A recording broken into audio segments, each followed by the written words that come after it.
Have you ever looked at an old building and felt that something was off?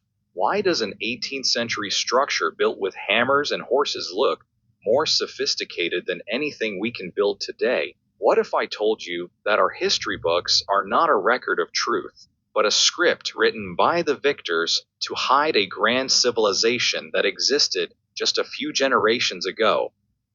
Tonight, we are stepping into the rabbit hole of the mud flood and the Tartarian Empire, a world where free energy was common and global architecture was unified.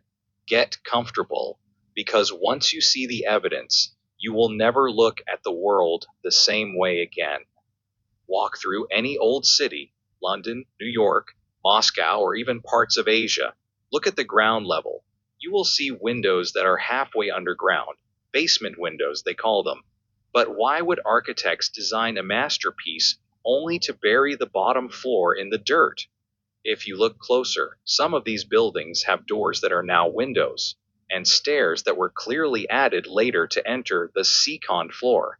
The theory of the mud flood suggests that in the mid 1800s, a global catastrophe occurred, a literal flood of earth and mud that buried the first floors of civilization worldwide. This wasn't a natural evolution, it was a disaster that wiped the slate clean, allowing a new group of inheritors to move in and claim these magnificent structures as their own.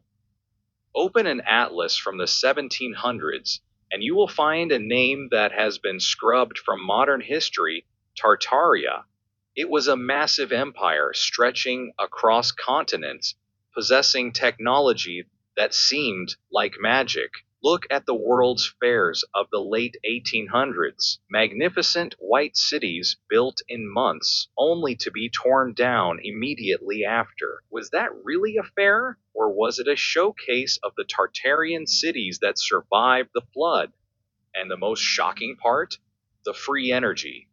Those grand domes and steeples weren't for religion, they were antiquitech. Devices designed to harvest electricity from the ether. Before the oil tycoons and the power grids, the world might have been powered for free. But free energy is hard to control, isn't it? So, they burned the records, flooded the history, and replaced it with a narrative of struggle and primitive tools. We live in a world of echoes. We walk among ruins that we mistake for achievements. Whether Tartaria was a physical empire or a symbol of a lost golden age, it reminds us that history is fragile. If the world was reset once, what's to say it won't happen again? We are the detectives of our own reality. Do you see the patterns now? Have you found a mud flood building in your own hometown? Let me know in the comments. I'll be waiting to read your thoughts. Sleep well, and remember, the truth is often buried right beneath your feet. Good night.